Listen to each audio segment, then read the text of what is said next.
안녕하십니까? 생애빛 5분 산책에 오신 것을 환영합니다. 예수께서 한 번은 천국에 대하여 설명하시면서 밭에 감추인 보화에 대해서 말씀하신 적이 있습니다. 어떤 사람이 천국에 들어갈 것인가에 대해서 설명하신 말씀이죠.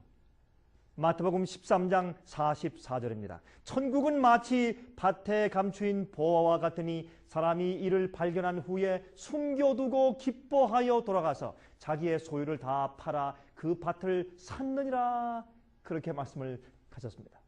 무슨 의미로 이 비유의 말씀을 하신 것일까요?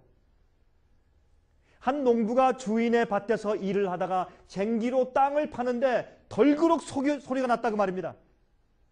보물 상자를 발견하였습니다. 여러분, 그 당시에 그러한 일들이 가끔 생겼다는 것입니다. 그 당시에는 은행이 없었기에 많은 경우에 사람들이 집의 보물들을 집 뒤뜰에 묻어두는 경우가 많이 있었습니다. 그러다가 외적이 갑자기 침입했을 때 보물 상자를 파내지 못하고 급하게 도망하는 일들이 있었습니다. 그런 후에 집이 다 타버리고 그 장소가 그만 밭이 되어서 그 이후에 이제 그 보물들이 갑자기 발견되는 일들이 종종 있었다는 것을 우리가 역사에서 볼 수가 있는 것입니다. 그런데 이 소작인이 밭에서 이 보물 상자를 발견했을 때 집으로 가지고 가서 야, 내가 보물을 발견했다 하면 되지, 왜 그것을 다시 묻어두고 갔을까요?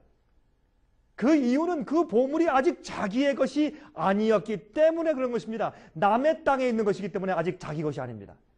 그래서 자기의 모든 것을 다 팔아서 그 땅을 먼저 샀다고 했습니다. 이것이 바로 우리 구원에 대한 설명의 이야기입니다. 우리가 가지고 있는 이 성경은 마치 보물을 담고 있는 밭과 같습니다. 이 속에 보물이 있습니다. 이 속에 있는 보물은 바로 예수님입니다. 우리의 구원이 이 성경 속에 있는 것입니다. 하지만 그 보물을 발견했다고 해도 아직 그것이 우리의 것이 된 것은 아니라 말입니다.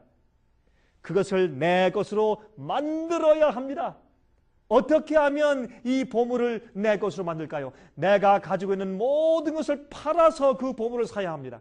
내가 모든 것을 걸고서 믿어야 합니다. 내가 가진 것을 모두 하나님께 굴복하는 일이 있어야 그 속에 있는 보물이 바로 나의 것이 되는 것입니다. 돈만 바치는 것을 말하는 것이 아닙니다. 나의 욕심, 나의 불신, 나의 자랑, 교만, 이기심, 세상을 좋아하는 것들 등등 다 하나님께 굴복하고 주님의 뜻대로 살기로 결심해야지 그 보물이, 그 구원이 나의 것이 되는 것입니다. 그런데 자기의 모든 것을 팔아서 그 구석진 곳에 있는 땅을 살려고 했을 때 가족들과 친척들이 얼마나 이상하게 여기고 말렸겠습니까, 여러분? 바로 천국을 얻는 것은 그러한 것입니다. 마태복음 13장 45절부터 46절에 말씀하기를, 또 천국은 마치 좋은 진주를 구하는 장사와 같으니 극히 값진 진주 하나를 만나매 가서 자기의 소유를 다 팔아 그 진주를 샀느니라 라고 말씀하고 있습니다. 여러분이시여, 우리가 좋은 진주를 살 때 내 있는 모든 것을 다 주고 사야 합니다. 우리가 믿고자 할 때 내가 가진 모든 것을 걸고 믿어야 합니다. 어떻게 하는 것이 모든 것을 팔아서 하늘을 사는 것이냐고요?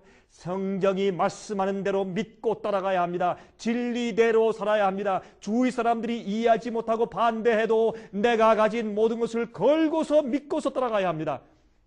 말씀대로 살아야 합니다. 세상을 포기해야 합니다. 주님께서 하라고 하신 말씀대로 따라 살아야 합니다.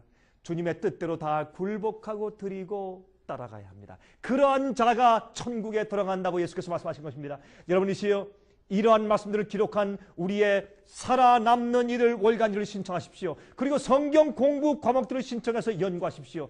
그리고 테이블 듣고 여러분이시여 말씀대로 사는 것이 무엇인지 연구하십시오. 그래야 천국이 우리 것입니다.